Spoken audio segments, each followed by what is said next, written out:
congratulate my very dear brother, President Ilham Aliyev, for organizing a wonderful event to understand the calamities which unfortunately some of the countries have already faced and some will if we do not act to counter those measures which are so important at this point in time to have conducive environment so that a country like Pakistan, which faced one of the most devastating floods out of climate change back in 2022, which left millions of people homeless. They were spending days and nights under open skies. Millions of acres of land in Pakistan submerged, and standing crops were completely destroyed. Millions of houses were absolutely submerged. Homeless, they were spending days and nights under open skies. Millions of acres of land in Pakistan submerged, and standing crops were completely destroyed. Millions of houses were absolutely submerged, and almost 1,700 people died. And of course, the loss to our economy was about $30 million. That was the cruel intensity of those floods. And this must be kept in mind, ladies and gentlemen, that Pakistan is one of those countries which hardly contribute 0.5% of emissions, global emissions. And yet we are vulnerable and in the list of those 10 countries which can, God forbid, face this kind of devastation again.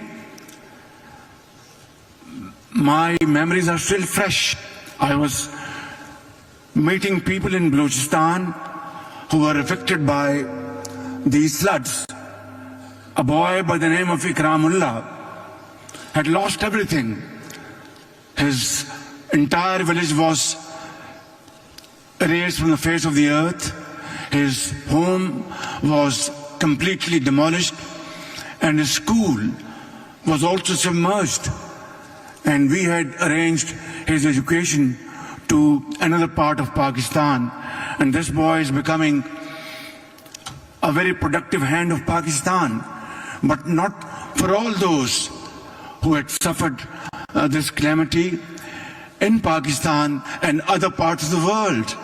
So, ladies and gentlemen, here is this opportunity that COP29 should understand, make this understanding loud and clear, that we will have to fulfill those financial pledges committed in COP27, COP28, and yet I think those huge financial commitments have to be materialized.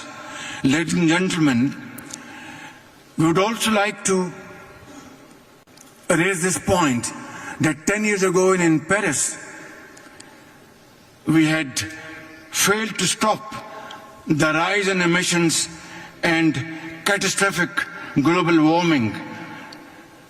And those pledges in Paris 10 years ago, which were made, have yet to see the light of the day.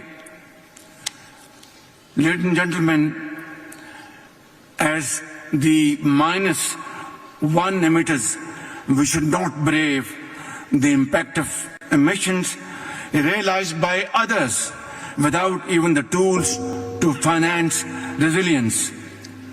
Without climate justice, there can be no real resilience, and I wouldn't want other countries to face the plight Pakistan faced back in 2022.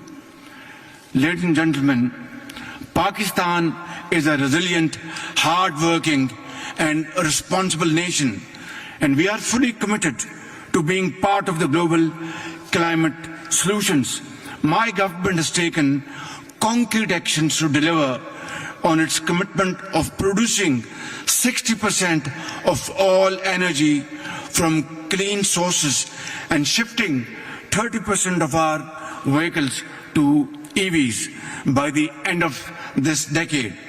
At the same time, Pakistan is going to go through a renewable energy revolution. Last year, Pakistan presented a comprehensive national adaptation plan, and this year we have developed our national carbon market framework. But we cannot do it alone. Pakistan needs international support to deliver on its climate ambitions. Ladies and gentlemen, the hammer is on. I'd not like to take more time, but let me say, developing countries will need an estimated $6.8 trillion by 2030 to implement less than half their current NDCs. The same goes for adaptation and loss and damage. And in COP27, Pakistan led this phenomenon by our very able team, led by Madam Shari Rahman. We believe that under Azerbaijan's able leadership, COP29 can transform into a finance COP by restoring confidence in the pledging process and scaling up climate finance. I strongly feel that climate finance must be grant-based and not add to the debt burden of vulnerable developing countries. Finally, Excellencies, 2 years ago, I warned, and I warned at the top of my voice, that the future would never forgive our inaction. Today, I echo the same warning with greater urgency and fullest energy at my command.